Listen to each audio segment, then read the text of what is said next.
Hello.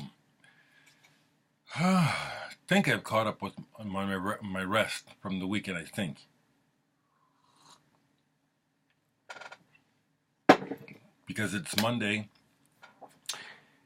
Now, originally, I was supposed to be in Sioux City or on my way there to speak at Western Technical Community College or whatever the name, Iowa Western. Oh, I hate my mouth. I am a guest lecturer and I get invited, and they're paid engagements. It'd be nice if they were paid more, but I speak about different things, and I've been a fairly regular guest up there, speaking on racism and social trends regarding music. But I'm here because of the flooding. The interstate is flooded out, heading from Omaha to Sioux City. There is a detour that you can take, but it's much longer, and it's not worth it for me. So I'm here, waking up, like I said. But this is the best time for me to try and get a video in, rather than towards the end of the day, unless something happens and I really want to share it. So yesterday, after I made the video telling you about the NoFX, I went to the record fair.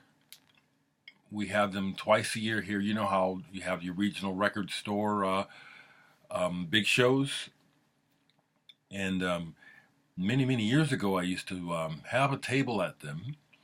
I haven't done that for a long time, and the last few shows I have not really gone to, mainly because of money. So it was nice to be able to say, well, I can spend this much, so I'm going to go, and I'll be able to dig. And I got some stuff which I'll show you. Had a good time. Saw a lot of people, of course, know quite a few of the local collectors, and happily was recognized. I remember at least 3 people I don't know saying, hey, aren't you that guy on YouTube, or something to that effect, which is also quite enjoyable. I did see for sale, I forgot to get ready. Someone asked me what is still available by me on vinyl, and I was going to grab, because I just have a couple of extra copies that I kept for myself of my albums. Dereck 3, is it? I still have one. I have one of Murphy. I have a few of Flyover. But I'll tell you this, if you're not in the United States, you probably are going to pass on buying them because the postage is ridiculous. The last records or t-shirts that I sold to anyone in Europe, England, or outside of America, it was $24.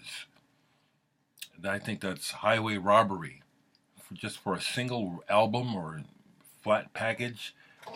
It's like $10 was added to the postage, like, since the time before I had sent some to England. It's like it's like we're being run out of business. It's how it feels, just every time you turn around, decisions are being made by folks to crush the common man. But I'll do that next time. But the thing I'll let you know is that these copies, I want $30 to $100 a piece for them, because they're the last ones I have, and they're valuable to me. Even though I have my personal copy, the extras are still valuable to me. Just like my test pressings. I have test pressings still of all my records, but I'm no name artist, so they're not valuable like that, but they're valuable to me. So, if you want to buy a test pressing, we got to talk some money, seriously. And for a time there, when I was needing to make an income, I put my individual collage art covers for my test pressings up for sale. Sold some, but since I don't have to sell them for survival now, they're off the market unless someone is interested in spending some money. You know, let me know here. I read the comments. It's been so long. I think there's still a message portion of YouTube videos. I don't read those. I don't go there. Just a long time ago, it got toxic, you know.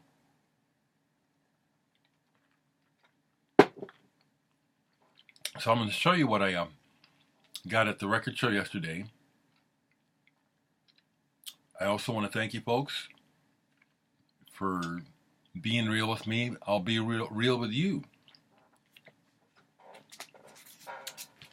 I broke down and got into my closet because I did want to play some Cream. I still didn't find my Disraeli gears though. And it's like there's stuff hidden in these damn closets. And here's my copy of Wheels of Fire. The aluminum foil cover. Love this album. Now, I shared this on Facebook last night, and for the longest time, when I first got into Cream, I would sit through the blues numbers just to hear the musicianship. But now when I play them, I skip the blues tracks. Just bored the fuck with the blues, okay? Just period.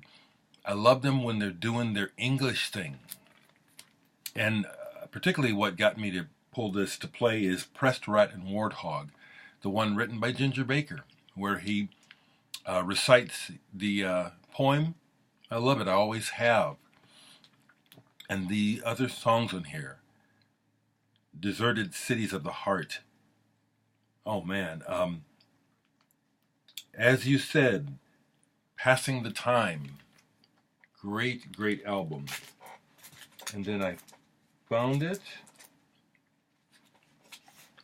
This is one of my original, I guess I put it like that because I have gone through a few periods where I've sold records, and yeah, I told you already, I wish I could keep them all. I don't have enough room, but this is my original copy that I bought in high school. Never replaced it. Goodbye Cream. So this has a lot of sentimental value that I still have it. Another one of the markers of the few records I still have from my adolescence or childhood is where I would put my name on all my records. You see it there?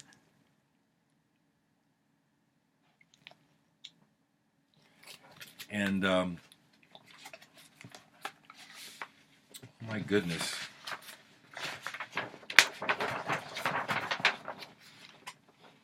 I have had this so long I forgot that I still have the poster.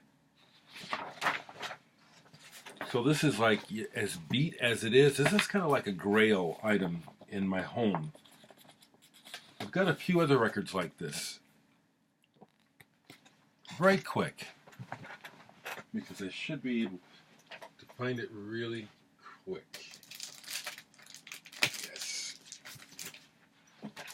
Here's another survivor from my early adolescence. You know, this is Art 2 by Flaming Youth.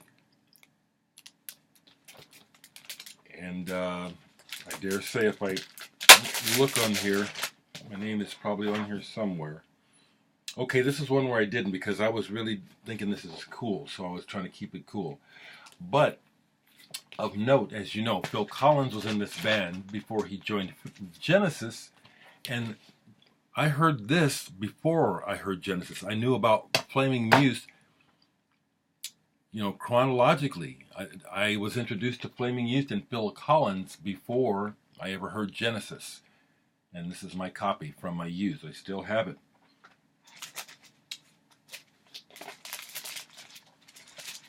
Okay, so before I get to what I bought yesterday, while I was digging out my Cream albums, a couple other things popped up where I said, oh, I want to hear this. And one where I wasn't sure if I had it.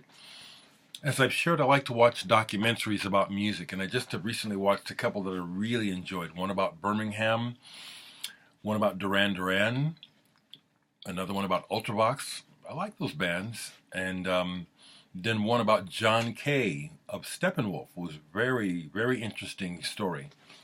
And I knew that I had the album Monster still, but I forgot that I had their second album. So I pulled this, listened to almost all this. Steppenwolf were really good, real good band. Now, they also would play the blues. Like, of course, this was the thing. That's what they thought progressive rock originally was blues rock progressing.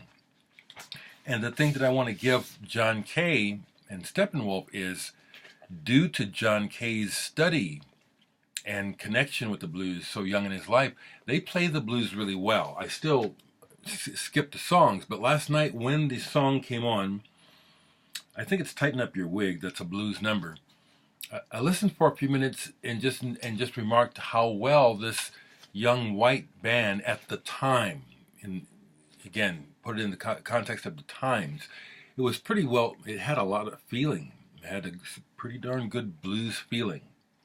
But Steppenwolf, a very important band.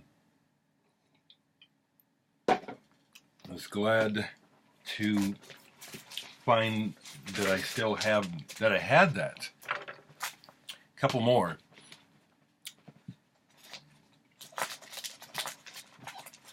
And then I'll show you what I bought. I also recently watched a couple of interviews with Francis Rossi of Status Quo, who I got to see back in about 1972-73 with the whole boogie thing. And back then, even then, I was a bit bored with boogie, but when I saw them, I was like, oh, I get it. These guys are just dynamite. And that somehow was connected to, well, I don't have any Status Quo. Oh, this is the deal. I saw Status Quo open for these guys, Blue Oyster Cult. I've seen Blue Oyster Cult twice. So glad I've kept these albums. Their first album and their second album. This is the one I played. I played this all the way through last night, and then I turned it back over and played side one again. Red and Black, the song that Mike Watt famously covers. What a jam. But this whole album, really like Blue Oyster Cult and that image. I can remember when I first saw this cover. It's so iconic. Excuse me. My thought was, it has to be good. I already knew then that wasn't true, that just because the cover is good, the record is good. But this one, it was like, man, that's gotta be good. And I couldn't afford to buy it when I saw it. I don't know how long it took before I could buy it. But I did buy it within the realm of its first release. You know, within the first year or two that it was released, I was able to buy a copy. And was not disappointed, except in the engineering, even back then. Sorry, folks, I'm at home. It was the engineering of the record. I just really wish there was more bass sound to it. So I was happy to get to pull those. One more that I pulled that I'm probably going to play today.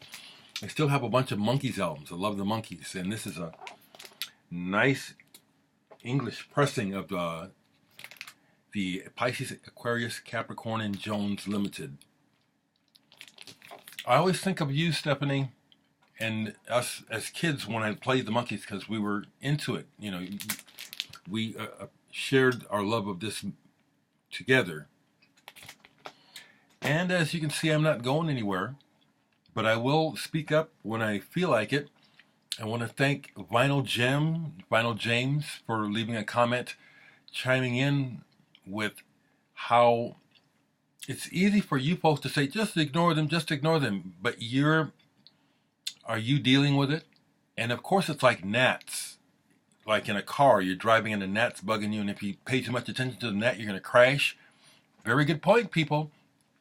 But I'll also tell you that I have quite a bit of Ginger Baker in me, and I'm pretty civil. You know, there's a lot of times I'd like to tell a lot of people to eat my shorts and just fuck right off. And I don't do it. You know, I try to be diplomatic, and I am understanding. I do know that, you know, these people are just worthless, you know. And then, you know, if you say something, then you get your assholes that do it on purpose. I know that we're dealing with that. Look at who the president is. Look at who the prime minister is. Look at what shape we're in. So when I have something to say about it, I will. Okay, and I do it rather nicely, don't I? Okay. See, before I get to what I bought yesterday, which is not a lot, because I said I'm going to put it at $100, and $100 don't buy shit now these days. You know, the $2, $3 records that when you go through them anymore, it's like, whew, it's like, yeah, it's so. Since vinyl was rediscovered, it's really hard to find gems for cheap, unless you live in a small town and can go to thrift stores and stuff way out in the boondocks, which will lead me to something I show here from yesterday. But I pulled this and I thought to myself, boy, I need to keep this out and actually transfer it and put this in my McLaughlin section. Carlos Santana's name comes first, but this is purely based on their, when they were devotees of this cat here. And yeah, this goes into my McLaughlin section. Love, Devotion, Surrender. Good shit, good shit. Okay, so what did I get yesterday? Just a few things, and I was very happy. I spent a couple hours there. The last time I went to one, because I didn't have any money to spend, I popped in and I popped out. I wasn't really able to enjoy it. But yesterday I enjoyed being there very much, very much. Could make many observations and will as I go here, but let me get you going on what I bought. Chick Corea, Now He Sings, Now He Sobs. This is a reissue, but on Blue Note. I love Chick Corea's work. He's prolific. Like Keith Jarrett, he's got just a ton of records, and I would never endeavor to try to collect them all. Especially not Keith Jarrett. He's just made too many records. But this is one I've had a time. It's taken me quite a while to finally get a copy. I've never had this in my collection. And it's a great album. It does go back to when people appreciated drum solos. So Roy Haynes has a long drum solo on here. And it harkens back to the time when music was still so new to us that we would allow ourselves to be entertained or drawn into watching and listening to, wow, what can he do? Listen to what he can do with rhythm. Listen to his technique. And that's what I did while listening to this, while also thinking about how drum solos are just like so passé, and I say for good reason in general, unless you're studying the drums. Tim Guthrie from the vinyl community, some of you know who I'm talking about. He sold some records yesterday. And actually I got this from the table that he was sharing with John Chartrand, who has also done videos in the past. I don't know if John does them anymore, probably not. I got this from John's table. I got this from Tim, Broadcast. I've been wanting some Broadcast on vinyl for a while. The Noise Made by People. And this is an original Warp album pressing. Now, Tim shared with me that there was a ding, that there's a blemish. And so we looked at it. And it only affects the play of the beginning of the first song. So he gave it to me for half of what he wanted. Excuse me. The record plays fine. I really like Broadcast. The woman who sings and plays passed away. Rest in peace, her name. Okay. I was just talking about passport, and interestingly, when I recently picked up a passport, and when I added it to my passport collection, I pulled them all just to look at them. And I was stunned to see that I didn't have a copy of this on vinyl. Now I have it on CD, but I just kind of assumed I had all of these early ones on vinyl still. At one time I had this and must have gotten rid of it or something. Infinity Machine. You know, the majority of the first passport albums are all illustrated by Wandries. Kind of a calling card, you know, it's a way of identifying, you know. So I found this for $1. Like I said, $1. They're worthless to people. I still really like this stuff. Really happy to grab this. And traditionally, this is the way that I would look for records, is cheapos. What can I find that's good cheap? Or what can I discover cheaply? Because there's stuff to be found, well, there still is to be found on the cheap. And with that said, I ran into Dereck Fisher. I think he has a YouTube channel. Like I said, I just don't really watch much videos. But he was really kind, and we hung out for a while. I looked at what he found, and I talked to him for a bit because I told him, you know, I'm going to be honest. You know, I see what you post online. He lives out in western Nebraska, not in Omaha. So he has the deluxe privilege of being able to not have to travel far to go to small towns and go through their thrift stores, and he's finding gold nuggets when it comes to old psychedelia and just old interesting records that I don't find in Omaha anymore when I can get out and go to the thrift stores. So he gave me this. He said he already had a copy, but he'd found one there at the records show, and it wasn't very much. October Country. This is late 60s pop, sunshine pop even. It's, you know, not psychedelia, more like sunshine pop. But I didn't have this, so he gave it to me. Thank you, Dereck. And this is the sort of thing that I still, man, this is the sort of stuff you want to find. So I really appreciate him giving this to me. It's good stuff. You know, it's not the free design. That stuff is real based on their harmonies. But it just, Design is one of those bands that this reminds me of. I have one of the Design albums. So this was given to me. Now, along with that, this was so cool.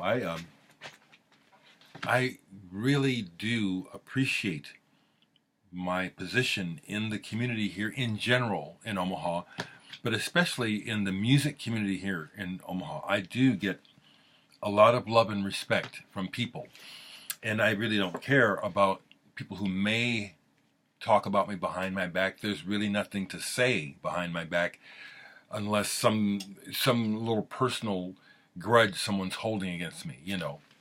I treat people well, and I've made a lot of amends, and so I get people treat me with respect. So what I'm saying is, besides Dereck giving me this, another dealer out of Lincoln, we got to talking, and he's someone that I've done music with. He gave these to me. Figures of Light, Smash Hits, and then Figures of Light, Drop Dead. Now, he explained to me how this person in the middle, Wheeler Winston Dixon, has something to do with releasing this music. I have not completely read, but some of this music goes back several years to the 70s. It's garage rock. This cat here, Mick Collins, the black guy there, from the band The Gories. That also brings something up. I try to cram a lot in here, folks, don't I? Years ago, someone who meant well sent me a Gories record. And when I showed it, I didn't like it and dissed it, you know, and upset the person, you know. Sorry, but, you know, I think, you know, it was just, anyway, I won't belabor it, but that's an example of one where I I got rid of that, you know. And so I appreciate that these were given to me, but I've listened to a little bit of this one, and it is that trashy garage rock stuff, which I'm gonna listen to these, but it's like it's more like archival stuff. It's more, you know, I'm not thinking I'm gonna really be getting into this stuff, but it just was so neat. I wasn't asking for anything. I was just talking to him, and before I left, he said, hey, I've got this guy. Okay, Joseph had a store in Lincoln for a while, and the guy brought in I guess a bunch, and Joseph either bought them or somehow ended up with several copies, and he just gave me a copy of each of these. Thank you, Joseph. Thank you, everyone. The last few things, I'll show you the one that I'm the most pleased with last, of course, because it's fun that way. I bought 3 Sun Ra albums from John Chartrand's table. There were other tables that had interesting stuff, but like I said, I only had $100. I could have spent $100 on one record easily yesterday, but I can't afford it, not really, you know. And as I would share with people there, because you see at these, we're all aging, so you see a lot of white hair, a lot of people on canes, people in walkers and shit, you know. It's always great to see people bringing their little children to the records shows, but not many of them are looking at records. They're usually off sitting in the corner playing their video games. So I don't know where, you know, I'm always saying all this stuff, but you know, it's an interesting cross section of people that you see at these shows. It is. But what I bought from John was, this is a Sun Ra Outer Spaceways Incorporated live LP. I'll show this because it's on colored vinyl. Recorded in 1968 in New York City. I played this one already. It's a very good recording. Beautiful kind of lilac colored vinyl, kind of marbled. This has a big drum break percussion freak out on it. But in the hands of Sun Ra and the orchestra, that's not just a drum solo. That's a freaking journey through the eons. Very happy with this. Real happy to add that to my collection. Sun Ra. Here's another one, reissue. The orchestra, Bad and Beautiful. This one is more on the melodic side. Beautiful playing on this. John Gilmore and Pat Patrick's sax playing on here. Good grief, man. Sun Ra. He's responsible for so much. Talk about a trailblazing, amazing musician. And the third one that I got, a beautiful reissue of Cosmos, Sun Ra. Couldn't leave this one. This beautiful, beautiful. And this one deserves this packaging. This is a really excellent Sun Ra album. And my find of the day, really happy to find this. I'm not going to open it up. I don't think I need to. When this came out a couple of years ago, I was so broke. I wanted it so bad, and I just thought, well, I have some of the stuff on here in actual physical form, but I'd love to have this. So when this was still sealed, I got it for $25. The singles was still sealed. This was the score of the show for me. I've shown my Can collection recently. It's a bunch. And CDs, video, I've got the cassette that they put out of their very first session. When they put that out, I have that. Real happy to add this to the collection, and it's worth it to just be able to put it on, and it goes from song to song, and the mastering cleaned up everything. Sounds wonderful. So that's my haul. Thank you all. I do appreciate the comments. Please share your thoughts. And I will continue to, when I get comments that I either don't understand or they are purposely snarky, like I got one yesterday, I just delete it. You know, I'll say it again, it's a reflection on you when you're trying to slime me. You're telling me what kind of a shitty human being you are by trying to get in my face with my business. You know, it's the truth. You know, besides being a natural empath and person who loves people and gets along with them, I have studied. If I turned in all my credits from the years besides when I went to school, but the ongoing education credits you have to get as a professional towards licensing, which I am licensed, I could turn them in and get a degree. I don't care.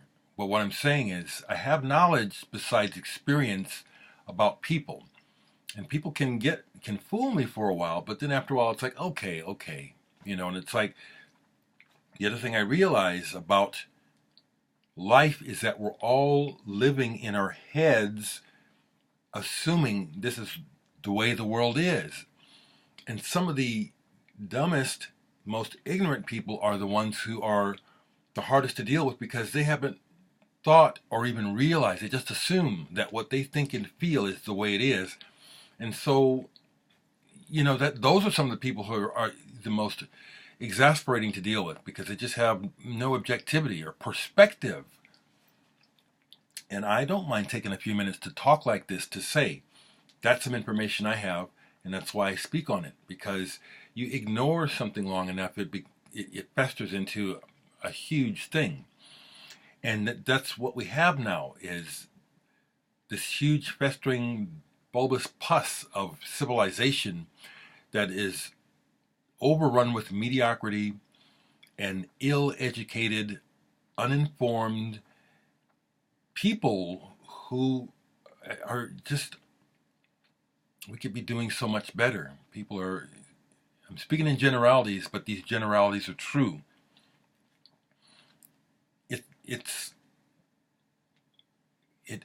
I cannot avoid noticing when I go out to shop that one tenth of 10%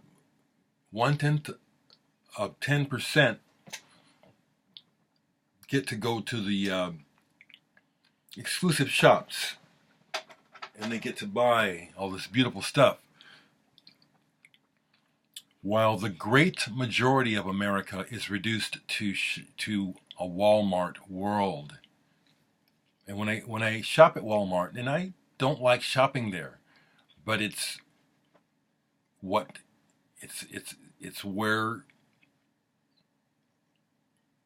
we go to a degree. You know, of course I try not to, but I do end up having to go to Walmart at times.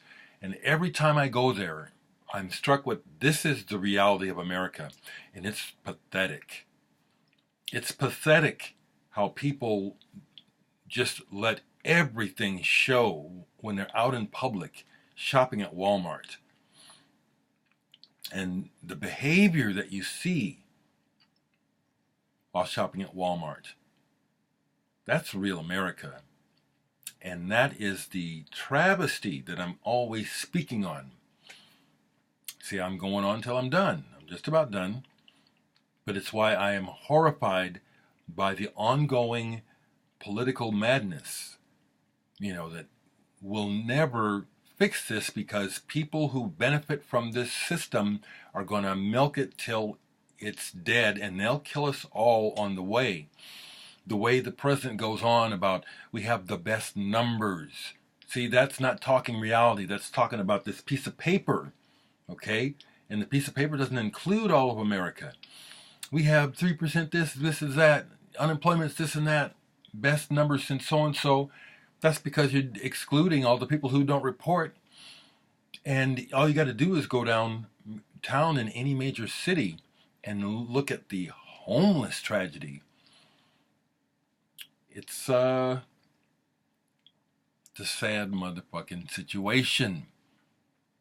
And the last thing I want to say about this, because I've been trying to figure out how do I say what it is I'm trying to say. Other people are saying it. I want to say it my way.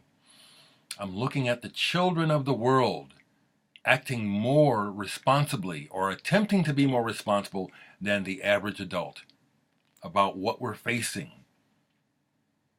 You know, adults are in full denial. Well, we can't mess with people's productivity. We can't shut businesses down because of this climate shit.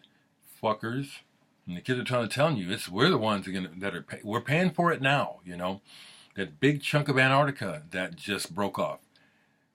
The ice, you know, up there, where is it, in Greenland, where you just see the massive melting, and you still have these fuckers who are, well, I got it going on, so I don't see that. I don't think that's warming. Fuck those people. That's the ginger baker in me coming out. I don't suffer no fucking fools. Matter of fact, I'll say this. I ran into an ex-cop at the show who always sells. I won't say his name because we're basically friendly. But a while back, a few years ago, I ran into him at a store and we got into a conversation about, it was politics, and I just said what I had to say. And he, being a conservative redneck, just showed his ass, like I keep saying, where so much of this stuff is based on ignorance. I'm just talking about my observations of the world around me, and he was getting heated and mad because all he's talking about is what's in his head, the bullshit that he believes because of his privileged life, not able to step out of his own shoes and see it from another person. Ran into him yesterday and we talked a little bit. Asked me a question which was a veiled question regarding who I am in relation to some people that I know who are openly conservative. And I just told him again, you know, I'm doing my thing. I know some people can't believe I'm playing with this band, Scudder, because they're mostly conservative. Some of them actually voted for Trump. But I still say what I got to say. And I love these people, you know, and we make great music, you know. And just like then, I'll tell you, you know, this whole left, right, conservative, liberal bullshit. Whenever you say that, you're telling me how stupid you are. That's how it is to me. Get offended. I don't give a shit. By now, I'm telling you, I'm thinking this is real strong in my experience, my view of what's going on.